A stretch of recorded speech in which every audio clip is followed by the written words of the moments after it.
Uh, Okay. Good morning, everybody, and thank you all for coming on the call today. I'd like to go through results of our recent drill program and update you a little bit on the company and talk a little bit about the past, just for those that may not know it. Golden Arrow's been around for a while, some 20, 29, 30 years now, working in Argentina, and it's definitely a story of success and growth, and that's what we show on this front cover. This is a picture of the Chinchillas project on the left, a project that we took all the way from drill holes in the ground to a pit, which we hope we'll be doing again soon. And then growth and discovery is where we're heading now. With that, let's move forward. And it's not going. Why is it not going? Sean, I have a technical difficulty here right now. Hang on one sec.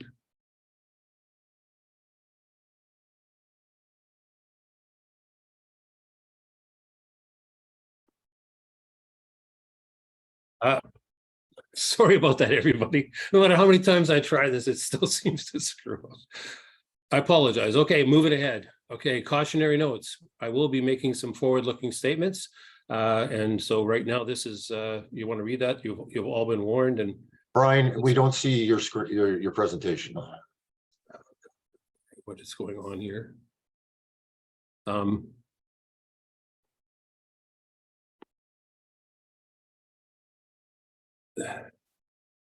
Can you see me, Sean? I can't see anything. I can see you, but we cannot see the presentation.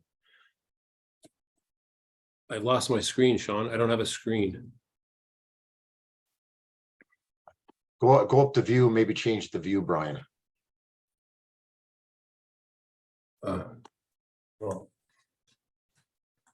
Golden Arrow. Golden Arrow. I think that this is an important slide for everyone that's looking at investing in junior companies. You want to look at is there a proven management? Have they done that before?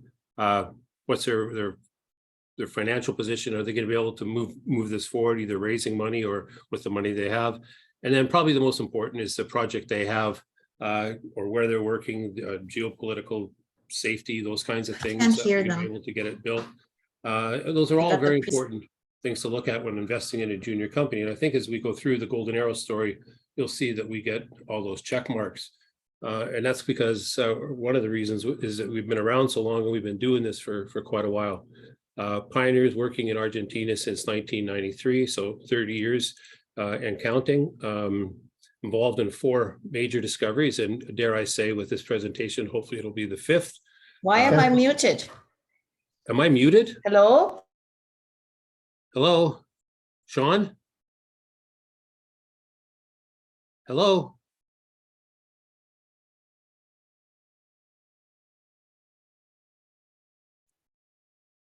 Am I on the call? Yes, Brian, you are. Go ahead. Well, somebody stopped and said I was muted. No, it was somebody else. They were confused. They are straightened out now. Okay, sorry. Boy, oh boy. Member of the Grosso Group, and as I say, dare I say, a 5th discovery. I don't believe this, Sean. It's not working. Oh.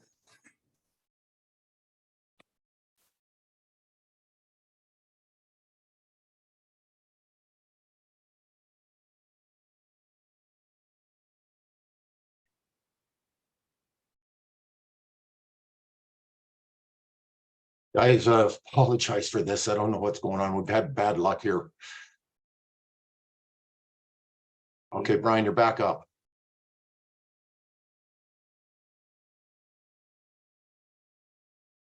Okay, I apologize immensely for this. Anyways, we've company's been successful under the direction of Joe Grosso, our executive chairman, CEO, and president. And then we've got a very strong group of technical people, business people, financial people, legal people, a very strong team driving this boat, that's for sure. And talk about the value from success. This is a big one for us. This is our recent deal with Chinchillas, and where we took the holes in the ground. Oh, see, when I hold it down, temporarily. And it went into production in 2018. So that's 6 years from drill holes in the ground to production. We took advantage of the situation there, and I believe that this is something that we may be able to do again, with our project in San Pietro. Growth and discovery, we've got this clicking either with our main flagship project that I'm going to speak about today, San Pietro. We've got a portfolio of projects that are early kind of blue sky potential that we're working on, and then we've got a database of about 180,000 hectares of projects in Argentina mostly that we're looking to joint venture. So we've got a good steady project flow. Any one of these things could be company makers. But what I want to concentrate on today is talking about our flagship project, the San Pietro iron oxide copper gold project in Chile. It's a project that we purchased about 1.5 years ago. We own 100% of the project. It's 18,500 hectares, 185 square kilometers. It's a big project area. We've got advanced targets with significant upside, which I'm going to talk about. And we believe that there could be a Chinchillas style opportunity that I touched on a little bit earlier. Again, these mining projects, location has everything to do often with the success of the project. If you're working high Andes or you have to supply very expensive to run those projects.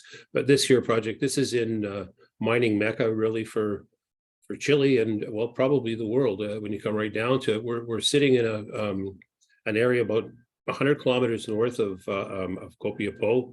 A lot of mines in the area. We're actually, in fact, surrounded by mines. We've got Capstone's Manta Verde project on the west of us. And then to the immediate east, we have the Santo Domingo project, which is all permitted and ready to go. With the mines that are in the area there's a good, able workforce. There's desalination plant, there's power, there's everything there to make a project go ahead as efficiently as possible with the infrastructure. And I mentioned we're sitting between Santo Domingo and Manto Verde. This even gives you a little bit even closer look here that you'll see the Santo Domingo project with 500 million tons just to the east of us. That's billion tons of resources that have all been that are in the advanced project. That's all permitted, ready to go. And then on the Manto Verde side, just west of us, another 500 million tons. So we're sitting in the middle of about 1 billion tons of resources. We have another 100 million tons of resources to the north of us in Sierra Norte project, and we have a mine being developed by CAP at their Cerro Negro project to the south, and we still have Candelaria and other mines in the area. So we're really in the middle of mining central here. And as I touched on before, the infrastructure. Well, this is a picture of our main Rincones area, and you can see by the photos here that we've got a paved road that runs right through it. We've got power lines crossing the property. We're just 8 kilometers away from the Diego de Almagro, the town that supports. It's got very good logistics and restaurants and hotels and everything for the workforce. And everything is accessed by roads. You can see by these pictures, trees are not a problem, so we get around very easily. You look at the mineralization at San Pietro, it's very typical of IOCGs everywhere, but very similar to the Santo Domingo project. Most of the ore occurs in these either these veins or these mantos of magnetite. You can see the picture here, this little cartoon here on the left, where we believe San Pietro is, and these red zones, they would be the zones of magnetite and extending into Santo Domingo. Majority of the ore is either in the speclerite breccias or the mantos, and we do get a little bit of background in some of the other host rocks, but majority is associated with the iron. Why now for San Pietro? I mean, one of the questions that I get quite often asked by people is that why Sumitomo didn't keep the mine and all these kinds of things. Well, they hadn't worked on the project in 12 years, and in 12 years ago, cobalt was not an important element at the time, or as important. Copper and gold prices were way down. You can see the copper and gold have come up. You know, cobalt is one of these sought after battery metals. And this is from the Minister of Mining in Chile. The potential of cobalt production in Chile has been underappreciated for decades. Projections for demand growth suggest that it could triple in size by 2030, mainly to the development of electromobility. And then on Capstone's webpage, we borrowed this. Capstone to Advanced Cobalt Project at Santo Domingo to feasibility opportunity to build a vertically integrated cobalt business. So cobalt is very important. Cobalt made the feasibility at Santo Domingo fly. It wasn't flying prior to that. And so there's a whole big opportunity here to start supplying from a little bit safer part of the world. But I'd like to talk now more about the exploration program that we had. We drilled 13 holes over the whole area of the property. These are the red dots, and you can see the main area of the green dots. Those were existing holes that were drilled prior to us taking on the property. That was the Rincones area, the main focus for developing a resource. Previous owners did do a resource, but we can't talk about it. But anyways, we've got the Manto Verde to the west and Santo Domingo to the east. And I'm going to show just a little video here that explains a little bit of the drill program, and hopefully we do not have any technical problems with this.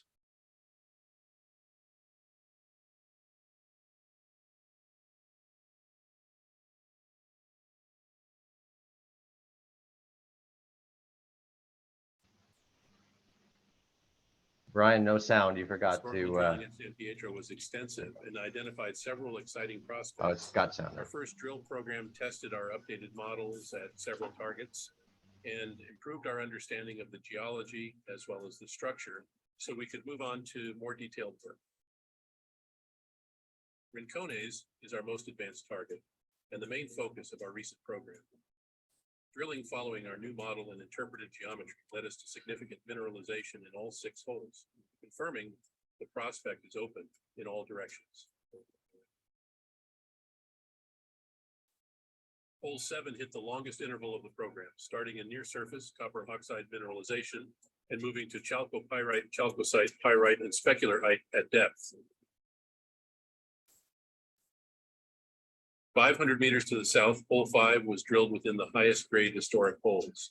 And with the new drill orientation, it cut a wide mineralized sequence with thick mantos replacement bodies. Hole 12 was the most exciting of the Rincones holes. Its long near surface interval was the best of the program. It included high grades of copper, cobalt, and gold in veinlets and crackle breccias.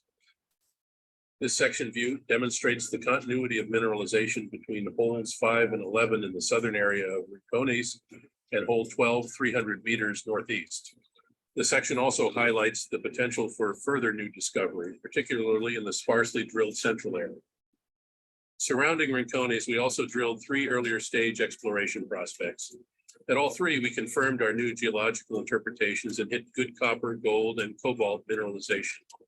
Any of these targets could easily add more sparkle to the already bright future of the Rincones project. The success of this phase 1 drill program is helping us to move forward quickly into phase 2 drilling and planning for the first resource delineation drill program next year.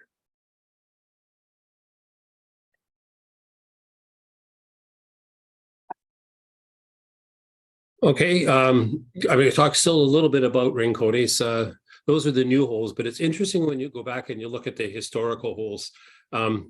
Looking at the database, we have over 100 intervals in the 37 holes of the area that have over 0.3 copper over at least 10 meters. And we use 10 meters as a approximate side, a little bit of a thumb suck for how big the benches are going to be for the open pit. So the more areas that we have with these good thickness means it's more mineable. But if we take even a closer look at that, we've got 22 of those 100 intervals have a grade thickness times 10. So that means it's 3 times what the other value is. So it means that there's a lot of areas with high grade copper, good intersections that are going to be very, very mineable. So the potential or of calculating a reasonable resource that's mineable here are very good. The rest of the things that we were doing ahead of drilling, we wanted to make sure that we understood the deposit the best we could. We had different ideas on interpretations. We relogged, we did an assessment and came up with a different plan. And that was our approach going into this. Before we drilled any holes, we wanted to make sure we were going to test these new areas and new interpretations. And as the little video showed, this is the section that goes all the way through the property, and you've got these big thick intersections. And what's really interesting in here is if you can look to a little bit to the north where the holes kind of group together, and then a little bit to the south where they group together, there's this Rincones Norte and Rincones South. And what we found is that nothing had been drilled in the middle. And these holes that we are drilling right now are in that empty area that had never been drilled. And we were also finding that we were getting these big these intersections that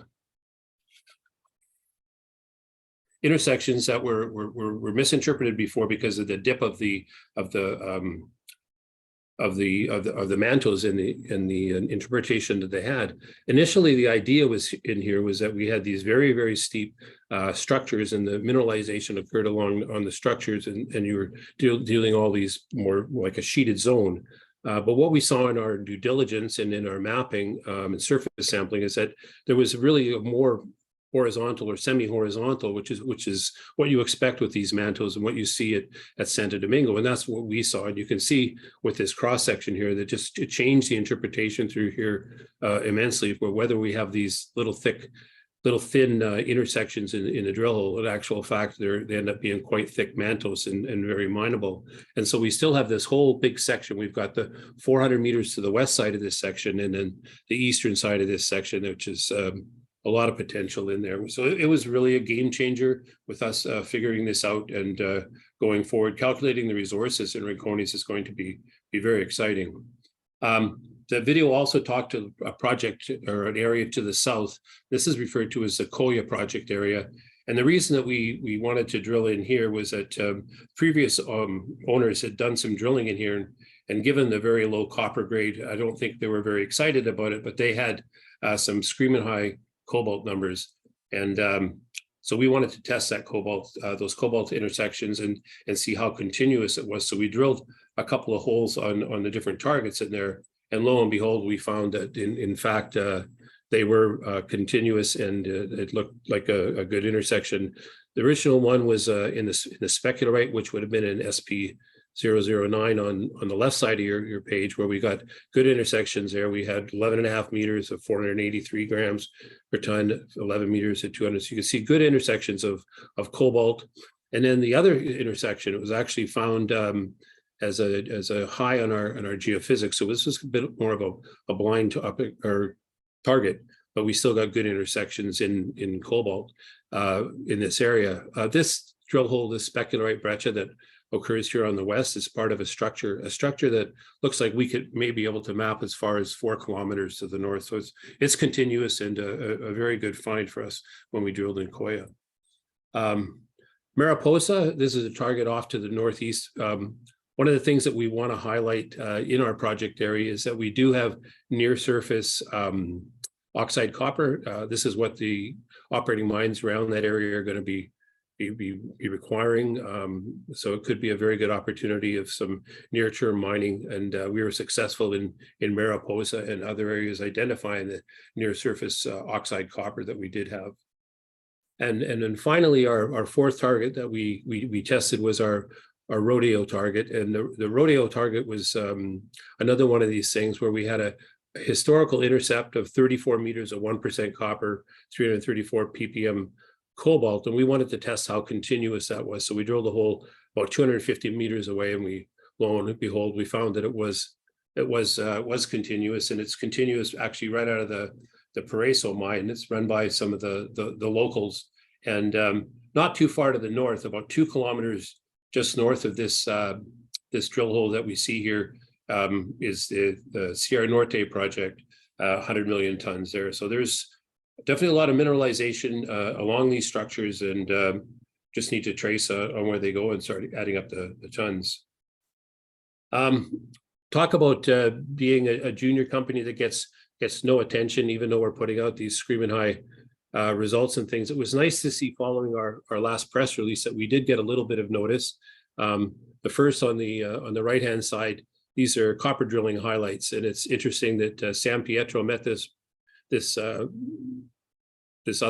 list of other impressive intersections with our 64 meters from 43 at a grade of 0.86. And it's just looking a little bit closer at that. I mean, the Atico El Robi mine is a VMS deposit with 8% copper. So it's pretty hard to compare that. But if you look at the rest of these intervals are all drilled, except for McEwen Mining one, are all drilled from half a kilometer down or 400 meters down before you get to the top of it, where we're drilling, very close to surface, and ours can be projected to surface. So it is an impressive result, and we were very happy to see it make the list. And even happier when we found out that precious metals commodity mining stocks voted us that week as the #1 stock on the projects that they watch, but they were impressed and sent us a note that we had made their list. So it's always a happy day to get some good news like that. So what's going on in San Pietro now? Well, we're in the process of putting together our the last of the drill holes and stuff. We've got all of our QA/QC. We're in the process of putting together the 43-101 first draft. But most importantly, right now, is we're laying out the plan for our phase 2 drill program, which is planned to take place in September, and we'll go ahead, and that'll be probably a pre-resource drill program. We'll see how that goes, but we've got some new ideas based on this program, areas that we want to fill in.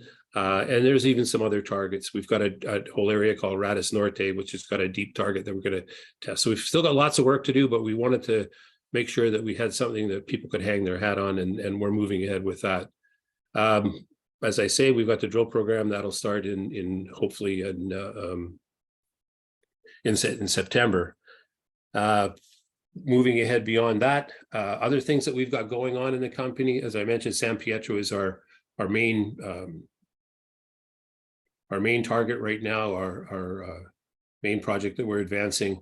We also have a number of properties right now in Argentina that are very interesting and could easily be company makers. We'll be making some announcements hopefully in the near future on some of those. We have a portfolio of projects. I believe we signed 3 joint, or maybe 4 joint ventures. I think probably most notable is the one that we did with Mogote Metals, which borders on Filo del Sol. They've got an aggressive plan coming up for their exploration season, and anything that our joint venture partners will find will be a benefit for us, and we'll be able to take part of the upside value of those. And we continually look at new projects that are coming in and reviewing all the time. So we're very busy, very happy with where we're at with our program so far at San Pietro and our other properties, and barging full steam ahead. This is what our capital structure looks like. Our market cap is, sad to say, is down around 10 million. But we've got a lot of upside here. I can guarantee you that. Cash and cash equivalents as of our last financial statements is around $4 million. So I have to apologize again for the technical issues that we had in this presentation. I was rehearsed. Everything should have gone smooth. The proven management, maybe we slipped a notch after this presentation, but no, we've got a great team making the right decisions, a good financial position, good equity upside for investors, an advanced project that, believe me, is getting a lot of attention from a lot of other mining companies. And with that, I'd like to end the presentation, and happy to take any questions anybody may have.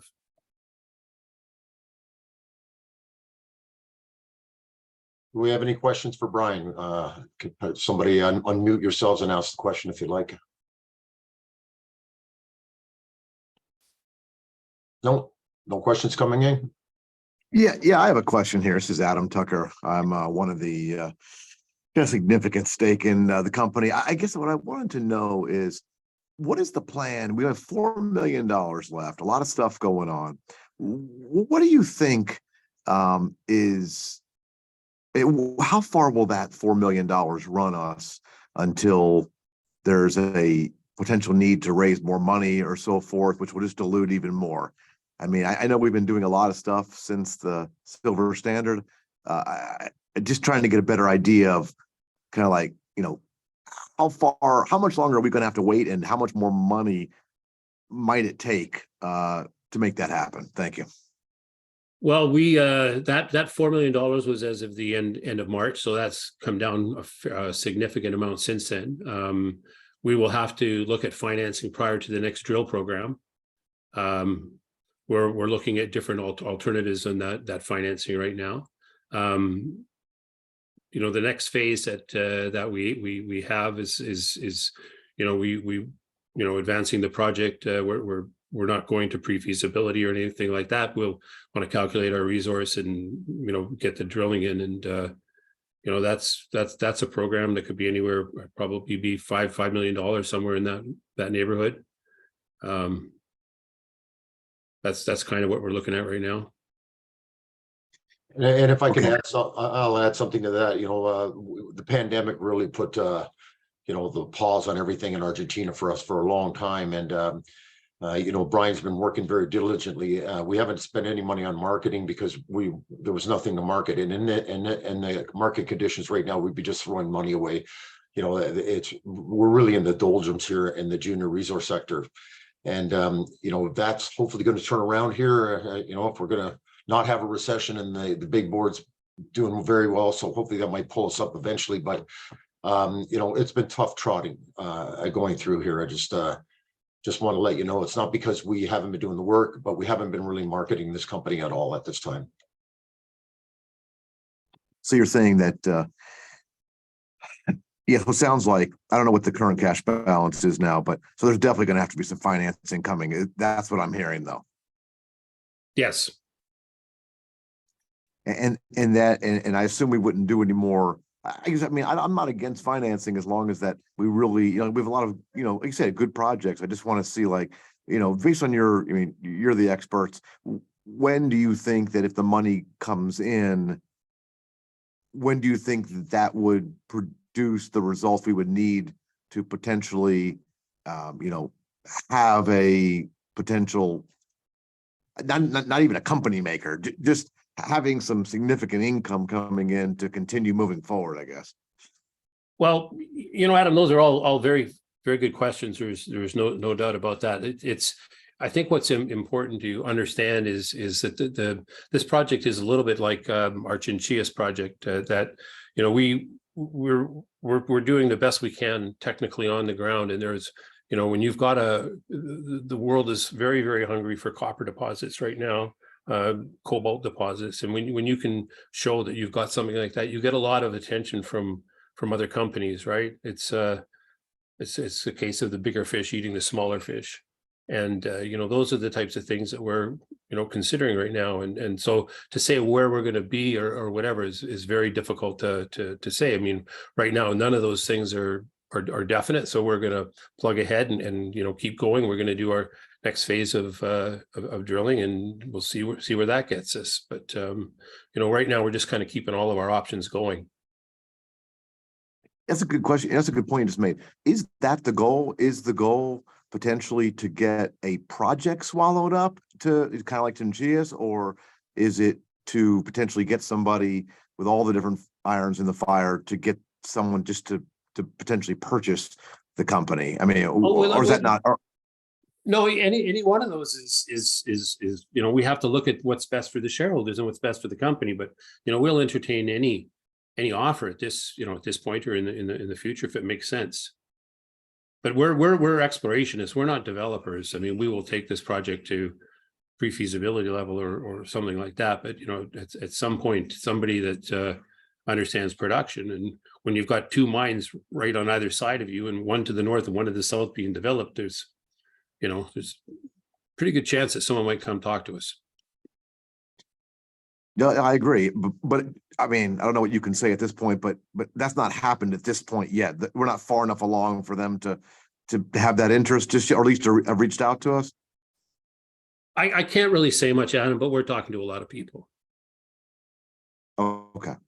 Okay, yeah, like I said, no, I don't want you to think that I'm not saying that. I think the company, I've seen you a lot. It looks like we're moving forward. I just, you know, just trying to be realistic when it comes to, you know, I mean, you see the share price, and I don't want us just to continually try to do financing and dilute us without the potential to, you know, to be why we're all in here, right? We all, I mean, I know you guys have significant shares as well, and you put in money in the past for other, financing and so forth. So I know we all have the same thought process. I just wanted to see, I just hope that it will happen in the not too distant future. So that's why I was asking those questions. We all do, Adam. I can give you my honest hand over my heart. This is a really good project. It works, and we'll see where it goes. I really can't say much more than that right now, but this is a really quality project. We bought it for $4 million. There was already 15 million put into it when we got it. We've put in now just a few more million, and we're at a very good position right now. It's a shame that the market's not paying attention. I can't explain that. Yeah, no, I agree with you. And I would ask, because the price is so cheap, I would ask about repurchases, but obviously we need all the money we can, I guess, right now. So I guess that's probably not on the table. Not on the table. Yeah. Okay. All right. Thank you. And that being said, as far as the market conditions, I don't know if you guys watch other stocks, but I watch it. Really quality companies put out news every day and their stock goes down. Like Newfound Gold puts out great results twice a week and their stock goes down.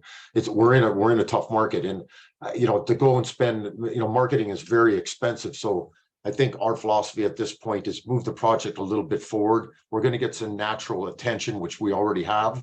But for the retail investor in the junior resource sector right now, they're not there. And so for us to go and put together a promotional package to try to move the stock up in this market, I think our money is better served putting it in the ground and moving the project along at this time. When we feel it is right, we will get behind the stock and try to, encourage the share price to improve. But right now in this market, I personally think it would be a waste of money. I just don't think the people are paying attention right now. Anybody else for questions? All right, Brian, I think then we can sign off, and I appreciate everybody's time and patience with us for this presentation. And I'm available at all times. If you want more questions answered or more details on the company, call me anytime. Brian's always available to be interviewed as well. And we look forward to seeing next results from this project. Thank you, everybody, and make it a great day.